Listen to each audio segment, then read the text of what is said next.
No hay que manipular a la gente para que ofrende.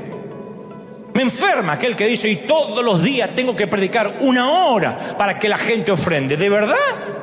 ¿O esa gente tiene un problemita de aprendizaje? ¿O esa gente solo da porque es manipulada? ¿O no les resulta el dar y recibir? Porque si alguien da y ve que recibe, ¿hará falta que le vuelvan a decir? Si funciona, lo que funciona, funciona. Y cuando algo funciona no hace falta reiterarlo. Entonces las pequeñas cositas de Dios empiezan a funcionar como cuando uno mete un grumo de levadura en la masa. Entonces hagamos esa llamada. Una llamada va a cambiar el mundo. Puede marcar la diferencia para esa persona que hoy dijo esta mañana, ¿cómo me gustaría un mimo de Dios y que alguien me dijera algo lindo, una palabra de ánimo? Escribamos ese cheque. No tiene que ser un cheque de 3 ceros, de 6 ceros. Es un cheque de 1 cero. Un cheque de $20. Le puede literalmente sanar el alma a alguien que está orando por eso y no hay que esperar ser millonario. Vaciemos algunos cartuchos de balas en medio de la guerra. No la vamos a parar la guerra. Pero con ese criterio nunca en River hubiésemos salido a repartir comida ni amolvaríamos casas porque no estamos parando el hambre mundial. Pero caramba, para esa gente es una diferencia. Entonces uno tiene que olvidarse de las cosas grandiosas porque Dios sigue habitando en el diminuto grano de mostaza. Y si uno todavía va al restaurante e ignora al mesero y no es capaz de dejarle una linda propina si es que fuiste atendido bien, yo no te voy a decir que regales propina cuando te atendieron mal, pero si uno no puede ver a ese por el cual Cristo murió, ¿de verdad pensamos que Dios nos va a enviar a las naciones? Si te llevas mal con todo el mundo en la fábrica, en la oficina, y no me digas porque son mundanos, sí, a ellos Dios te mandó. Y si te llevas mal con todo, ¿de verdad piensas que Dios te va a quitar de ahí para mandarte a predicar? No. Si uno es fiel en lo poco, sobre mucho nos va a poner. Dijo el Señor, si fueron ustedes infieles con las riquezas injustas, ¿de verdad creen que vuestro Padre les dará las riquezas de los cielos? Si no puedes administrar lo poco, ¿cómo pensamos que vamos a administrar lo mucho? Entonces, ¿qué es lo poco? Lo que tenemos, lo que podemos. Invitar un café, empezar una cadena de favores, andar por la vida con los ojos abiertos durante la semana y si vamos a un Starbucks, ver quién está triste en una mesa y decir, no me quiero meter, pero a lo mejor me dejaría orar por usted y no hace falta. Te reprendo, demonio de mundanalidad, demonio de ice cream. No, ¿me deja orar por usted? Deme su nombre, quisiera orar por usted. Lo quiero invitar a la iglesia. De hecho, yo creo que en el cielo hay un museo, creo, no tengo base bíblica para esto, pero conociendo la personalidad de mi Dios, yo creo que hay un museo para honrar los usos comunes que Dios hace, los usos no comunes que Dios hizo con lo común. Creo que en ese museo, que se debe llamar algo acorde, Vax, sí. Ustedes dirán, ¿por qué no lo puse en español? Porque esta palabra en algunos sitios no es insectos, es otra que en Puerto Rico es una mala palabra. Entonces no lo puedo decir. ¿Están pensando en cuál es? No lo puedo decir, si no ya te lo hubiese dicho. Pero Vax, la revolución pequeña debe llamarse el museo. Es un lugar que todos vamos a querer visitar. Y entramos y ahí está la cuerda de Rahab, con la que bajó los 2 espías por el muro. La canasta de Pablo que bajó por el muro. La onda de David. La quijada de asno de Sansón. Las agujas de Dorcas. Vamos a agarrar con nuestra mano la vara que dividió el mar, me imagino yo, y que golpeó la roca. Aspirar el olor del ungüento que suavizó la piel de Jesús. Vamos a descansar nuestra cabeza sobre el mismo manto que confortó a Cristo en la barca. Y vamos a pasar nuestra mano a lo largo del borde de la madera lisa del pesebre, suave como la piel de un bebé. Vamos a colocar nuestros hombros bajo el pesado madero romano, áspero como el beso de un traidor. No sabemos Usted está diciendo, ¿y qué más? ¿Qué más? ¿Qué más? No sabemos si van a estar ahí. Pero estamos de una cosa sí estoy muy seguro. Esto sí, tengo base bíblica. La gente aparentemente insignificante que usó esas cosas iba a estar. Los que se arriesgaron, Rahab, que escondió a los espías. Los hermanos que sacaron de contrabando a Pablo. Los conquistadores, David, lanzando la piedra, Sansón, blandiendo un hueso, Moisés, moviendo una vara. Los que prodigaron cuidado, María a los pies de Jesús. El curioso forastero al lado de la vía dolorosa, Simón de Cirene, que cuando vio la espalda ensangrentada de Jesús y que no podía más y apenas el soldado lo llamó, dio un paso al frente, apenas el soldado lo señaló. Actos pequeños en esta gran selva cultural, apenas insectos chiquititos que hacen cositas diminutas, pero viendo la Biblia cambian toda la historia. A veces el instrumento que transforma una vida está ahí y no lo estamos viendo porque estamos esperando cosas grandes. Tal vez mientras le cambias el aceite del motor a tu cliente, podrías dejarle un folleto o una invitación a la iglesia, un pequeño librito en el asiento y diga, eso va como regalo de la casa. ¿Cambia el mundo eso? ¿Es al estilo Billy Graham? No. Pero bien podría eso ir al museo de los cielos. O quizás te toque cuidar niños en una guardería, en un daycare. Y todas las mañanas oras por ellos. En silencio, les enseñas algún principio bíblico. ¿Quién sabe? Alguno de esos niños podría ser un adulto que sí cambie el mundo mañana. O tal vez él es albañil o constructor. Y tus compañeros te ven cada mañana.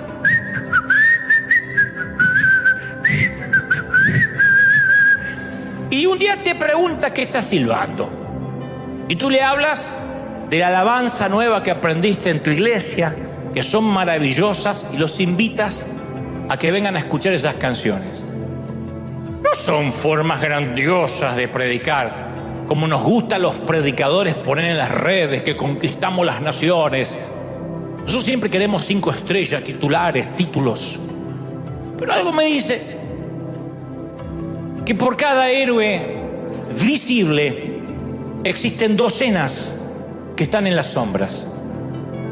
La prensa no te presta atención, quizás no atraes multitudes, tal vez nunca escribas un libro, pero detrás de cada luz siempre hay un copo de nieve. Detrás de un desprendimiento de rocas siempre hubo un guijarro pequeñito.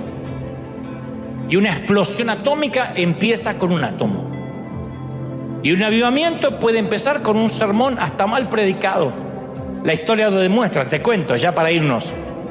John Eaglen nunca predicó un sermón en su vida. John o Juan Eaglen. Es más, no porque no quisiera hacerlo, sino que nunca tuvo la necesidad de hacerlo. Es diácono, ujier. Pero una mañana lo hizo. Resulta que la nieve cubrió de blanco toda la ciudad de Colchester, Inglaterra. Y cuando se despertó esa mañana de domingo de 1850, dijo, me quedo en casa si esto no se puede ni salir. ¿Quién va a ir a la iglesia en medio de semejante condición climática? Pero cambió de parecer, dijo, bueno, después de todo soy el diácono, aunque sea voy a abrir. Y si los diáconos no iban, ¿quién va a ir? Y dijo, voy a ir.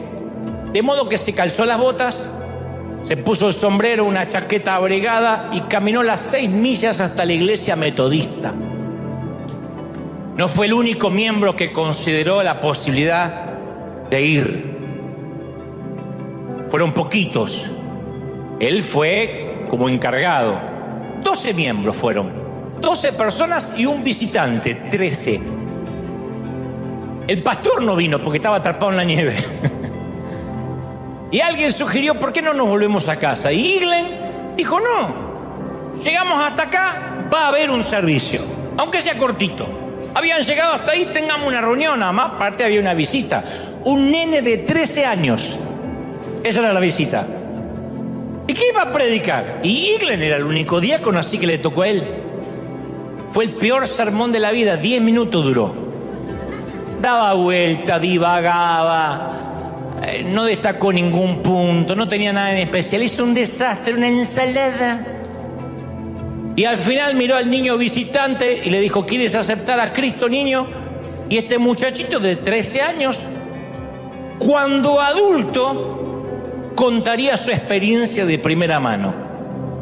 Diría: en ese invierno me metí en la capilla solo porque había tormenta de nieve, tenía frío y quería orinar. Me estaba por ir y una dama me invitó a sentarme, así que por gentileza me quedé y entonces escuché a un tipo que predicó espantosamente 10 minutos. Pero entre lo que dijo, mencionó que el Señor me amaba, que me estaba llamando, e hizo que repitiera una oración y acepté a Cristo en mi corazón. El nombre del muchacho, Charles Spurgeon. El príncipe de los predicadores de Inglaterra se convirtió a los 13 años en una tormenta de nieve con un mal predicador de 10 minutos. ¿Supo England lo que hizo? No. ¿Saben los héroes cuando realizan trabajos heroicos? No. ¿Se reconocen los momentos históricos cuando están pasando? No. ¿Sabe un grano de mostaza cuando está haciendo historia? Lo dudo. ¿Sabe un grumo de levadura que va o que está leudando toda la masa, la está permeando? No, entonces no podemos pretender ser usados por Dios para cosas grandiosas si ignoramos al que tenemos al lado. No me digas que alguien ama a Dios y tiene problemas con todo el mundo. Es imposible. No puede alguien amar a Dios que no ve y llevarse pésimo con los que ve. No me digas que Dios te va a dar el mundo si no puedes llevarte bien con ninguno de tus compañeros.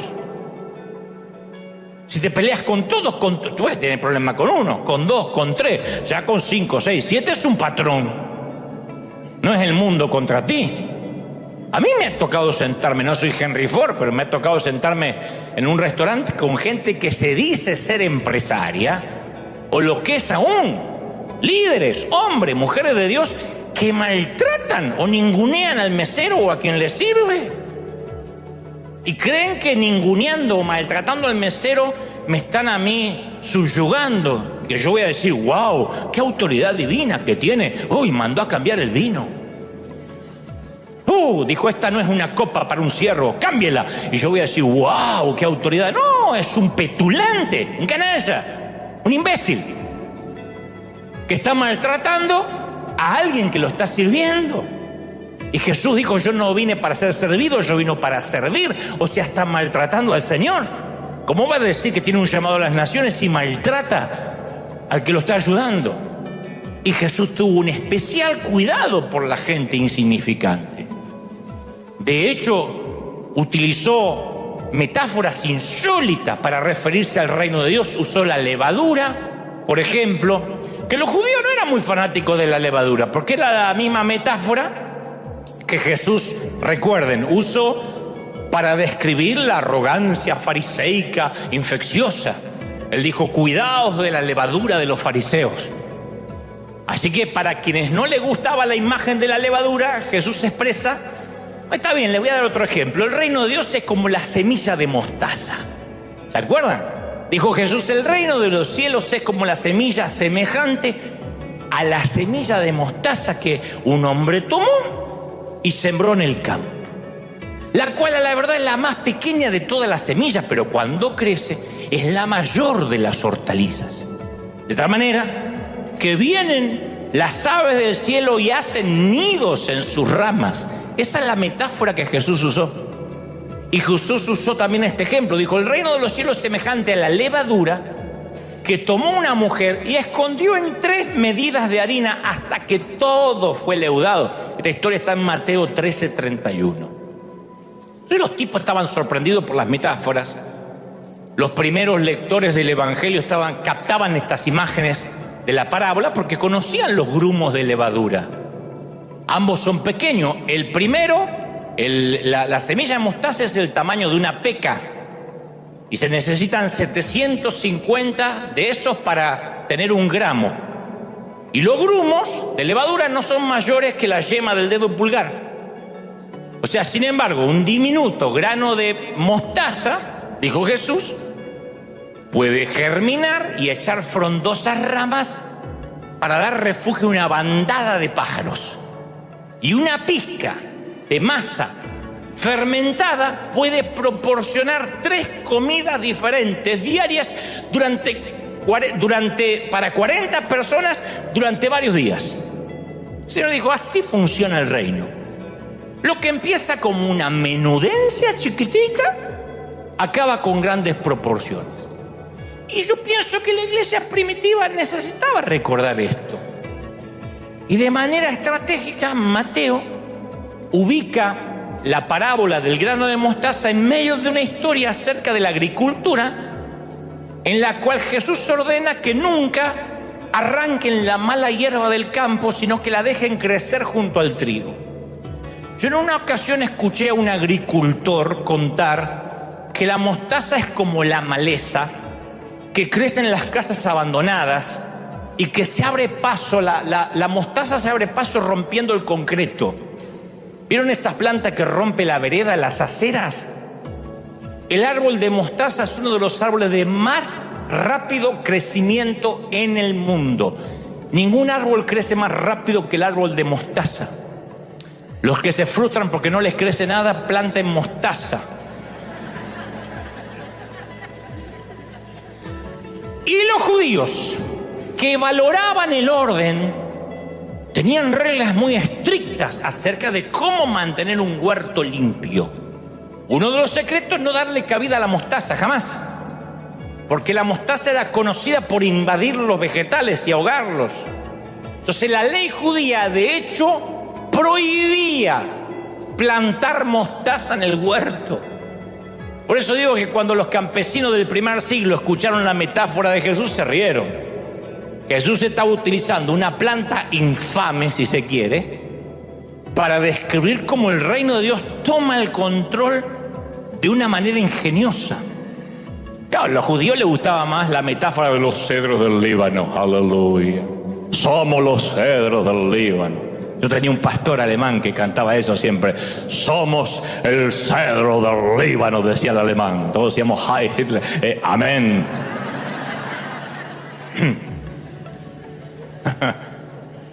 No obstante, Jesús ridiculizó esas expectativas triunfalistas. Dijo, no, ustedes no están convencidos del Líbano. La revolución de Jesús no es un ataque frontal contra los imperios del mundo. Es un contagio sutil. Una vida a la vez, un alma a la vez. Ahora te voy a contar otro secreto. En los días del Imperio Romano, la mostaza era un símbolo de poder. Dicen que Darío, el rey de los persas, invadió Europa y conoció a Alejandro Magno. Y entonces Darío le envió a Alejandro un saco de semillas de sésamo para indicar la multitud de soldados que él tenía. Y Alejandro, en respuesta, le envió un saco con grano de mostaza con el siguiente mensaje: ustedes pueden ser muchos como las semillas de sésamo, pero nosotros somos poderosos como el grano de mostaza, así que podemos derrotarlos. Y obviamente lo hizo. Así que una vez más Jesús le cambió el significado al poder. El poder de Jesús no se trataba de aplastar, sino de ser aplastado, y de esa forma, con su cruz, triunfar sobre el imperio. La mostaza, para liberar su poder, se debe aplastar, se debe enterrar. Dios hace cosas extraordinarias con gente ordinaria. Eso le dijo a los antiguos constructores de la Jerusalén. 16 años el templo había estado en ruinas. El trabajo había sido abandonado, no había quien trabajara, la tarea los abrumaba. Y para construir ese templo, Salomón habría necesitado 70.000 transportistas, 80.000 cortadores de piedras, 3.600 capataces y 7 años. Un trabajo hercúleo levantar un templo así. Los obreros habrán pensado, ¿qué diferencia va a ser mi trabajo? Y la respuesta de Dios fue esta: anótalo en las tablas de tu corazón. Escríbelo en tu cuello cada lunes que te levantas a trabajar, cada vez que enciendes la cafetera, cada vez que te subes al freeway atestado a la hora pico.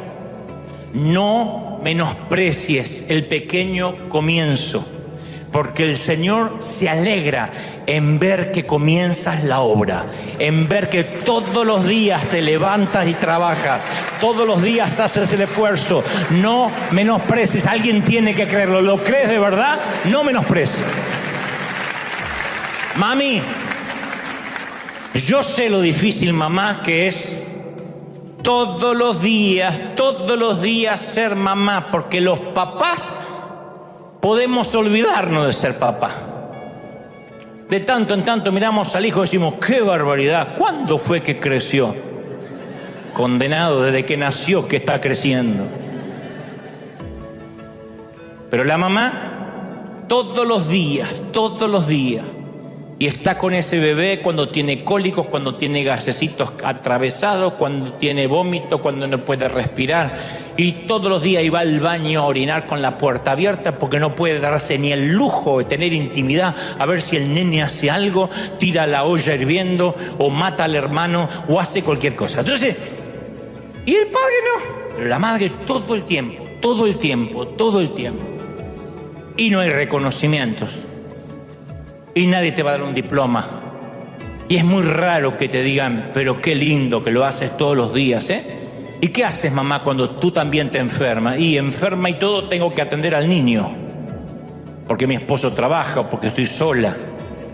Y todos los días vuelves a empezar. Los caballeros también. O las mujeres que trabajan. Todos los días vas a esa ratonera, a ese cubículo, a esa oficina y aguantas a un jefe maltratador y a compañeros que todo el tiempo están pensando en serrucharte el piso. Y todos los días. Líderes, ministros, que preparan su sermón y un día porque llueve un poquito, juega su equipo de fútbol, la gente deja de venir. Por Dios, yo he estado en esa estación de la vida donde uno se esfuerza, trabaja, y ese día la gente no viene, porque tenemos unas carnitas y un cumpleaños, que vino el compadre, y uno dice, Señor, ¿por qué no te los llevas o te los mando? Y todos los días uno sigue y sigue. No menosprecies las pequeñas cosas. Lo que a nosotros nos parece insignificante, para otros puede resultar inmenso. Frente a un gigante, ¿qué es un canto rodado? ¿Qué es una piedra? Nada. Dios la utiliza para derribar a Goliat. Comparado con los diezmos de los magnates, ¿qué son las monedas de la viuda? Pero Jesús lo usa para inspirarnos. Ese es el poder de los granos de mostaza y los grumos de levadura. Poder para rasgar sudarios, para empujar piedras mortuorias. Poder para cambiar la historia. Entonces yo veo que en las manos de Dios pequeñas semillas crecen hasta que se convierten en árboles frondosos. Una pizca de levadura crece hasta formar grandes hogazas de pan. Los pequeños actos cambian el mundo. Entonces uno tiene que decir, hoy me toca sembrar mi grano de mostaza. Criar a este chiquito rebelde, que cuando pasa los 13, los 14, parece que no es tu hijo. Decir, ¿de dónde? ¿Es el hijo de quién? De Lucifer con la bruja del 71, no puede ser que sea mío. Y de tanto en tanto te encuentras en una caja por allá los escarpines, los primeros zapatitos del bebé. Y lo pones al lado de esas canoas que usa ahora. Dice, ¿cómo pasó esto? Y extrañas a ese niñito que arrastraba su dinosaurio por toda la casa y ahora es ese mamut de 170 kilos con unos pelos en las patas gigas y se baña cada vez que pasa el cometa Halley. Tú dices, puede ser. ¿Y cómo hace la mamá? Sigue, un día a la vez, pequeños comienzos, en todo. Nadie empieza a lo grandioso. Por eso yo te decía al principio, a mí me da pena cuando veo a alguien que dice, empecé algo poderoso y esta iglesia va a explotar, porque así no se empiezan las cosas, no es branding, no son frases elocuentes, frases rimbombantes lo que hacen crecer una iglesia. No es hablar del poder de Dios lo que hace que la gente venga a verte arder, es que ardas de verdad. Rara vez vemos la historia cuando se genera y casi nunca reconocemos a los héroes. Algún día van a recordar lo que pasaba en River. Van a decir, vos sabés que me acuerdo esos tiempos, ya hace varios años, cuando yo era joven, que la gente hacía filas desde las 5 o 6 de la mañana y los nietos van a decirte, ¿y pero por qué no había lugar? Sí, pero aún así había fila, había hambre de Dios. Y me acuerdo que cada domingo era especial y cantamos una orquesta maravillosa. Ahora están todos viejos, menos Dante, que se conserva fenomenal. Todos murieron. Todos esos miembros están muertos, menos Dante, que siempre fue joven, pero murieron todos. Y ahí viene la honra. ¿Viste que a veces se honra a los que murieron? ¡Ay, qué tremendo que era! Pero qué maravilloso. Mejor así. Yo digo mejor así. Porque si nos enteramos de cómo Dios nos usa, no sé, a mí se me da que nos vamos a llenar de orgullo. Y apenas nos llenamos de orgullo somos tan canallas que ya empezamos a hablar de que estamos para cosas grandes y ya no estamos para pequeñeces. Así de imbéciles somos, no ustedes, los del otro servicio y este servidor. Así. Apenas nos destacan de que estamos haciendo historia y que lo pequeño importa, y bueno, ya no estamos para cosas pequeñas. Yo ya pasé por eso y ya queremos algo grande.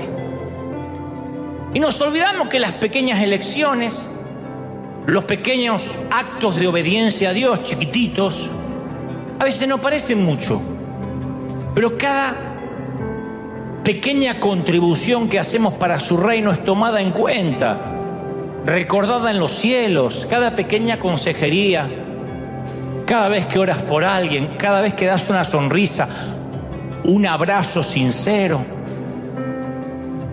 Hay gente que no se olvida de un abrazo sincero y dice, me cambió la vida, nunca me habían abrazado así. Hace poco lo dijo un artista que vino aquí, que dice, hace años que nadie me abraza como me abrazó este muchacho. Esas cosas pasan, un abrazo. Diminutos grumos, pequeñas semillas insignificantes, insectos. Pero a medida que el reino de Dios se hace cada vez más pequeño, más nos apoderamos del mundo desde dentro. Y nunca olvidemos que la semilla de mostaza es el patrocinador oficial de la revolución pequeña de Jesús.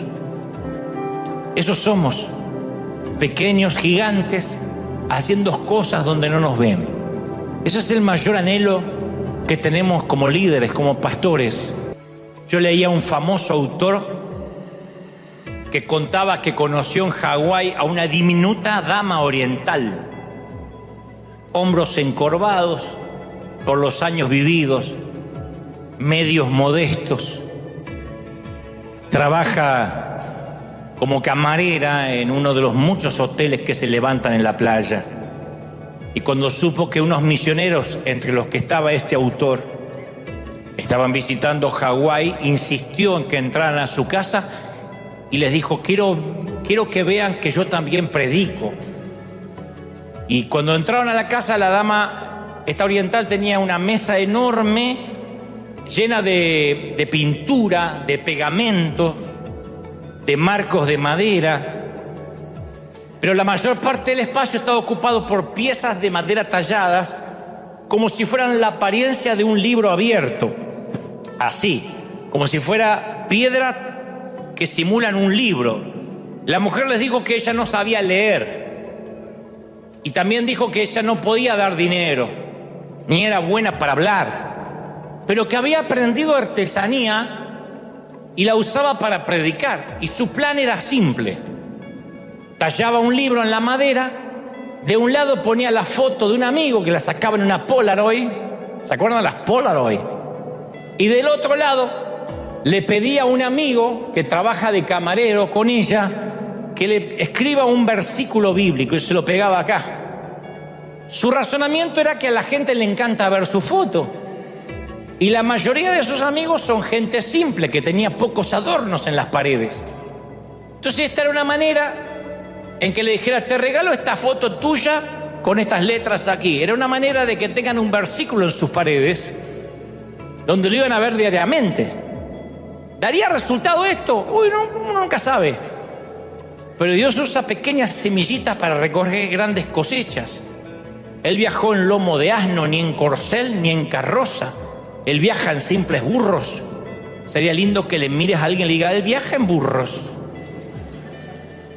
Él viaja en burros. Aquí le tienen el gran burro parlante hablándoles.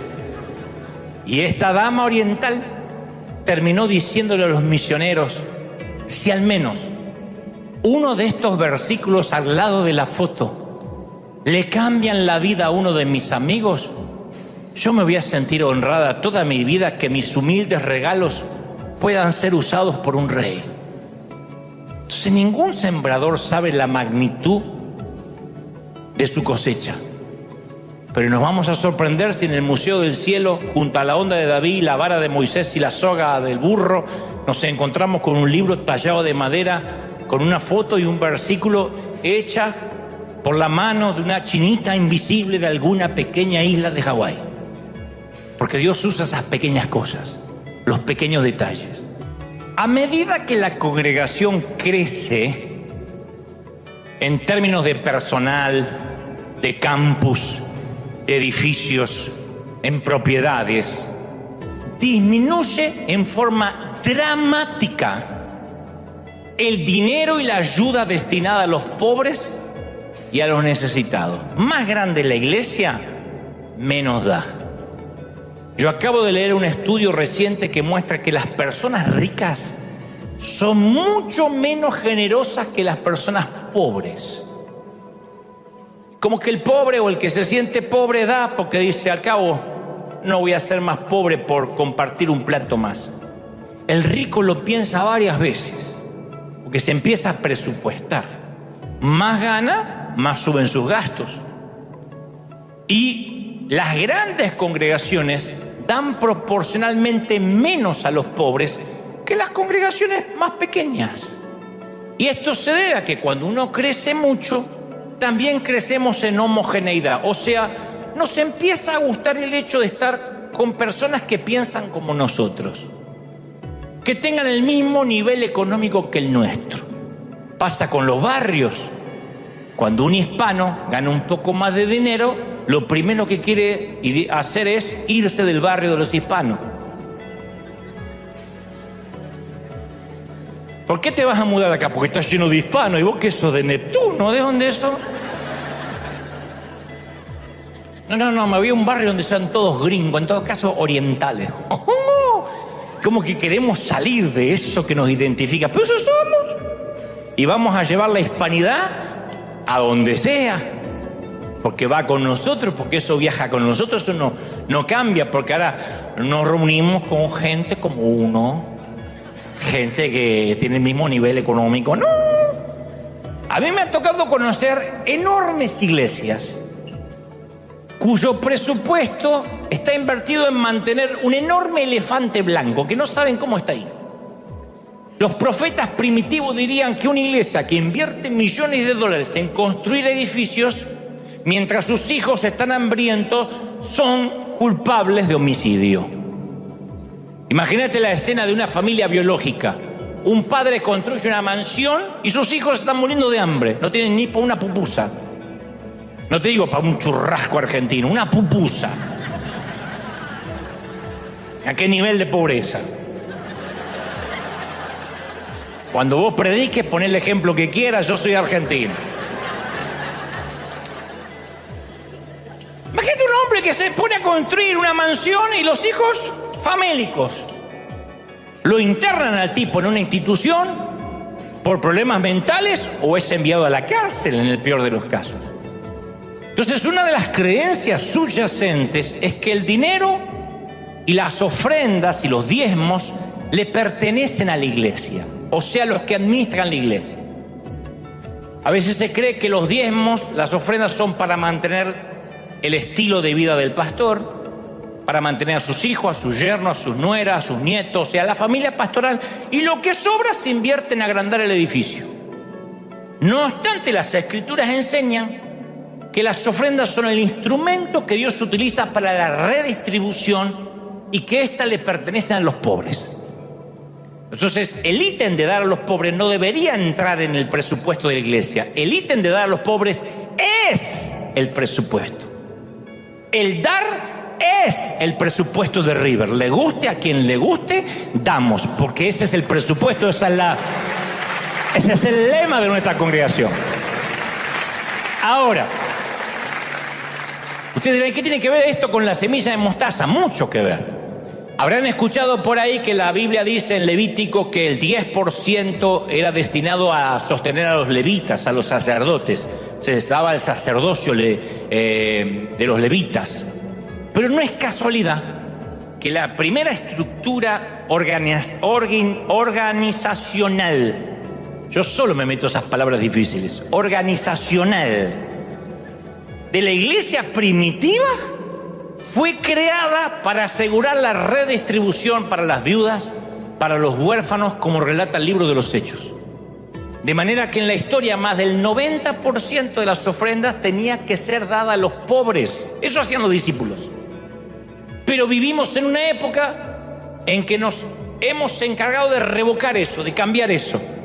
Yo leía las estadísticas, en la mayoría de las iglesias el 90% de las ofrendas se utilizan empleados en construir un campus más grande, en construir un gimnasio para los jóvenes, en construir un salón para las damas. Y termina siendo una malversación de fondos. Porque cada vez que decimos queremos hacer una casa grande para Dios, nos alejamos cada vez más del Dios que hablaba con el hombre en el jardín, del que acampó con el hombre en el desierto, del que levantó su tienda junto a nosotros por medio de Jesús y del que aparece como una semilla. El Señor es más sencillo de lo que nosotros creemos que es y quiere habitar en el día a día, todos los días. ¿Sí o no? Una vez que uno tiene un techo, en todo caso, a dar. A mí me fascina que la ciudad que Jesús describe, la Nueva Jerusalén, que describe Juan, la Nueva Jerusalén no habla de que haya un templo. No hay ningún templo de lujo en la Nueva Jerusalén, porque Dios vivirá con nosotros como en el jardín, como en el desierto. Entonces tenemos que traer de regreso el jardín a la ciudad. Yo sé que en lugar de edificar torres grandes para que lleguen al cielo como Babel, tenemos que lograr que el Señor baje a la tierra y esté con nosotros en el fregadero, en el tránsito, en la oficina, en el freeway, donde sea, en el hospital, en el panteón. Dios no habita en templos, Dios habita en tu corazón, en mi corazón, en nuestro corazón. Alguien tiene que creerlo, ¿sí o no? ¿Sí o no? Cuando uno cree que los llamados de Dios o el propósito de nuestra vida siempre es algo majestuoso o grande, empezamos a frustrarnos. A mí a veces me causa ternura, por no decir lástima, porque no hay que tenerle lástima a nadie. La lástima es un sentimiento, me parece a mí, espantoso. Me parece que me causa más ternura que lástima cuando veo a alguien que comienza un emprendimiento, una pequeña congregación, un ministerio, que comienza loablemente, con ganas, pero empieza a anunciar que va a tener una iglesia poderosa, grande, algo nunca visto, histórico, algo que conmoverá al mundo, que vendrán de Neptuno a ver lo que pasa. Cuando yo veo esas frases, yo digo, ¿por qué en lugar de explotar lo mejor que tiene una pequeña congregación? ¿Qué es lo mejor que tiene una congregación pequeña? Es justamente eso. Somos una pequeña familia reunida en un salón comedor, reunida en un saloncito pequeño, que a la diferencia de una mega iglesia, vamos a conocer tu nombre, vamos a conocer tus problemas reales, vamos a poder hablar de lo que te pasa, podrás hablar con el pastor a diario. Las congregaciones pequeñas también tienen sus cosas bonitas. Así como hay gente que prefiere las cualidades de una iglesia grande, porque dice, voy, adoro, salgo, no me molestan, no me andan persiguiendo, no me toman los datos, no me piden el social, no me hacen un seguimiento con la migra. Hay gente que le gusta. De hecho, hace años que acá viene gente que llega justo cuando empieza y cuando apenas termina y desaparece. Uno no sabe de qué vive, cómo se llama, quién es. Le encanta eso, rápido al auto antes que le agarre el trancón. No está mal. Si alguien le dice, hermano, y se va. Hay gente que dice, no, yo no voy para pases sociales. Yo no voy para que me anden preguntando sobre mi vida. Yo voy a una iglesia grande, recibo la palabra, adoro, conozco 3 o 4 o 5, no más de eso, una docena de personas. Gente que le fascina. Y hay otros que dicen, no, a mí me gusta la iglesia pequeña. Y terminar el servicio y comer pupusas entre todos. Y preguntarle a la hermana Inés cómo va de sus hemorroides. Hay gente que le gusta. Y no está mal. Yo me acuerdo cuando nos reuníamos en un pequeño teatrito de la Catedral de Cristal. Y me acuerdo que le decía, acérquense, porque éramos pocos, acérquense, acérquense. Vamos a hablar como si estuviéramos en casa. Así comenzó River, que no se llamaba River en ese entonces. Pero decíamos, vengan, vamos al frente, vengan acá. O sea, yo no le predicaba a un estadio, sabíamos que éramos pocos, qué sé yo, 50, 60 personas, líderes. Decíamos, vengan acá al frente, y hacíamos una reunión más íntima y platicábamos y hablábamos, no había tanta formalidad. Pero a veces el deseo de los líderes de ver algo grandioso, aunque tengan a veces adelante 10 personas, gritan con un micrófono desaforadamente, proclaman que tienen un mover nunca antes visto, por esa necesidad de que tengo que tener algo grande. Y a veces no es grande, es un pequeño comienzo, como todo. Para tener algo grande uno tiene que comenzar chiquito, nadie empieza desde lo grande. Y como me dijo alguna vez un viejo rabino allá en Israel, si el enemigo no puede robar tu alma, va a tratar de mantenerte ocupado diciéndote que solo naciste para cosas grandes. Entonces nunca hacemos cosas pequeñas, o al menos que las consideramos como tal, puesto que nos estamos reservando para eso grande. Y lo grande se tarda, no viene, porque lo grande no viene sin pasar por lo pequeño primero. La tierra prometida no llega sin el proceso, sin el desierto. Y la vida espiritual no es un éxito rimbombante. Por mucho que eso se predique desde los congresos, tras los púlpitos. La vida cristiana no es un éxito tras otro y gente que vive eufórica. La vida cristiana es una vida de fidelidad, de obediencia, y no es fácil. Eso no es para cualquiera. La obediencia, pequeños pasitos de obediencia. Servir también es obedecer. Obedecer es servir. A veces nos dicen, este es tu sitio por ahora, y nos toca en un lugar donde no nos gusta. Ese pasito de obediencia prueba nuestro carácter. Pero uno sueña con lo grande, con lo rimbombante. Entonces uno a veces, insisto, ve ese síndrome en algunas congregaciones. Esto no es a desmérito de las iglesias pequeñas, todo lo contrario. Nosotros fuimos pequeños también. Lo que estoy diciendo es que cuando uno es pequeño. Y tiene que hablar en pequeño, tiene que saber que no está ante un estadio, que no es necesario gritar, que no es necesario ni siquiera un micrófono, ni amplificar la voz, porque son 10, porque se escucha. ¿Quién se pone un micrófono en la casa para hablar? ¿Alguna suegra que quiere gritarle al yerno? Después no. Pero eso viene de un síndrome que es, quiero tener algo grande ya. Quiero que esto sea explosivo ya. Y si esta zarza no arde, la voy a encender con una cerilla, con un fósforo, hasta que arda. Pero no funciona así. Entonces, como Dios sabía que nosotros nos íbamos a deslumbrar con lo grande, esa es la razón por la cual Jesús relató parábolas como la oveja perdida, la moneda perdida, el hijo perdido, la semilla de mostaza, el grumo de levadura. Porque Jesús estaba tratando de decirnos algo. ¿Qué? Que la vida espiritual es una vida diminuta, llena de decisiones pequeñas todos los días. No grandes decisiones, me voy a encerrar a orar y a ayunar 40 días. Te van a sacar famélico en una ambulancia. Pero es pequeñas decisiones. Voy a empezar a orar 5 minutos todas las mañanas. 5. Pero es muy poco. 5. Como los ejercicios. Nadie se mete en un gimnasio y dice, entro con esta panza cervecera y quiero salir con el cuerpo de Schwarzenegger cuando tenía 30. No va a pasar.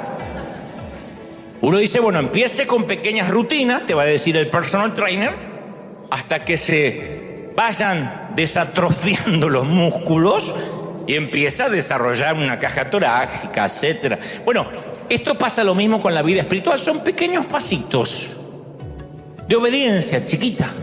Voy a empezar a leer la Biblia un ratito a la mañana. No puede ser que mientras tome café no tenga un ratito para leer la Biblia. No es necesario decir, me voy a leer desde Génesis hasta Mateo y no paro. No, es 3, 4 versículos. A ver qué me dice el Señor. ¿Qué me quiere decir con esto? Esto no lo entiendo. Bueno, voy a buscar algo que entienda un poquito más. Y me voy a los proverbios, a los salmos, los principios, los axiomas de sabiduría. 5 minutos, 3 minutos. Entonces son pequeños pasitos de obediencia, no la espectacularidad de que me voy a leer toda la Biblia y voy a hablar en lenguas nuevas, Rambo agarra la bazuca. Usa la manga larga. Hay gente que le encanta. Había un pastor que usaba las lenguas para dar doctrina y decía, usa la manga larga, hermana. Bueno, en el Evangelio de Marcos hay una historia pequeña, diminuta, son los 4 versículos. Para ubicarnos en tiempo y espacio, Jesús acababa de despotricar en contra de las demostraciones excesivas de arrogancia, de la espiritualidad ostentosa. Y en cuanto termina su acalorada crítica, Jesús, acerca de los que quieren justamente que noten su piedad, se fija en una mujer que nadie se apercibe. Jesús reconoce la inequívoca apariencia de la pobreza. Me la imagino a la señora con ropas andrajosas, prendas muy gastadas, generalmente una encima de la otra porque el hambre hace que esas personas tengan mucho frío. Ropa manchada con la suciedad de años, arrastrando los pies sobre el piso del templo, plin, plin, deja caer 2 moneditas en la urna, en la caja de la ofrenda. Es una linda historia, pero no las clases de historias con las cuales están hechas las películas de Netflix. Entonces, ¿qué es lo que hace que la historia de esta viuda sea tan poderosa? Que hoy la estemos recordando. No es dramática, no es espectacular, no es revolucionaria, no es significativa, no es sorprendente. Pero aquí hay una mujer cuya presencia nadie nota, y peor que eso, cuya presencia nadie se preocupa en notar. Nadie la ve a la señora. Porque en el mundo que ella vive, ella es parte del paisaje, es un borrón en medio de una multitud de rostros. Nadie se va a acordar que ella entró al templo. Y aparte a ella no le importa si se fijan en ella o no. Está acostumbrada hace años a la insignificancia, a ser imperceptible, a la invisibilidad. De manera que Jesús presta atención a esa vida desapercibida, a esa sierva que no llama la atención, a esa discípula invisible. No deberíamos sorprendernos por esto, porque Jesús nunca decidió cambiar el mundo por medio de ejércitos, de espadas, de legiones de ángeles, de rayos, de truenos. Sin embargo, nuestro inconsciente colectivo siempre está eso. Esperamos que aparezca el reino de Dios de manera triunfal, que extienda su territorio, que conquista el mundo, que sacude a las multitudes. Conquistaremos el mundo, Pinky. ¿Se acuerdan de los ratones? ¿Qué haremos esta noche, cerebro? Conquistaremos el mundo, Pinky. Y a veces creemos que vamos a conquistar el mundo a lo grande. ¿Qué es la misma tentación que Jesús tuvo en el desierto, que se enfrentó en el desierto? La tentación de hacer cosas espectaculares, como lanzarse del templo, convertir las piedras en pan. ¿Para qué? Para conmocionar, le dijo Satanás, a las masas, para impresionar a la gente con el poder. No obstante, ¿qué hizo Jesús? Resistió. Dijo, no voy a hacer eso. Y la iglesia siempre, a través de la historia, nos hemos enfrentado a la misma tentación. Somos tentados a las cosas grandiosas. A mí me escriben en las redes: prepárate, Dante, porque algún día voy a compartir escenario contigo. Prepárate porque Dios me dio las naciones. Muy raro me encuentro que alguien me escriba y me diga: quiero que ores por mí porque sirvo en algo pequeño en la congregación, pero como estoy obedeciendo, sé que Dios va a recompensar esta fidelidad. No. Siempre voy a ganar un Grammy, voy a tener éxito, me cierro los ojos y me veo entre las multitudes. Siempre es lo grandioso. Pero yo he descubierto que a medida que el reino se hace cada vez más pequeño, más nos apoderamos del mundo, cuando más pequeños somos. La Madre Teresa tenía una frase que decía: no podemos hacer cosas grandes si no hacemos las pequeñas con un gran amor. Luego agregó: no se trata de cuánto haces, sino de cuánto amor pones en lo que haces. Me están mirando como diciendo: ¿de verdad? Sí, lo dijo la Madre Teresa. Pues no sé si no me creen a mí o a la Madre Teresa. Pero siempre, y me estoy incluyendo, nos es más fácil enamorarnos de las cosas grandes. Y cuando eso pasa, nos olvidamos de las cosas pequeñas, como por ejemplo, la gente que nos rodea. ¿Puede uno pedirle al Señor que le dé cosas grandes y olvidarse de las almas en el proceso? Sí. Carlos Anacondia me dijo alguna vez: flaco, yo era muy jovencito y flaco. Me dijo: flaco, cuídate.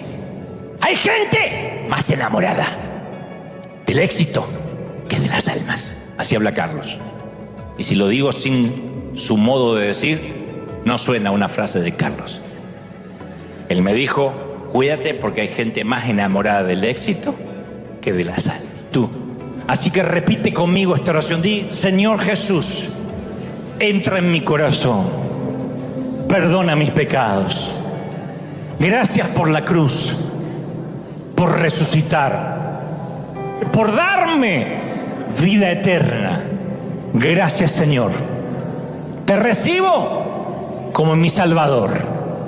Fuerte di: anota mi nombre en el libro de la vida.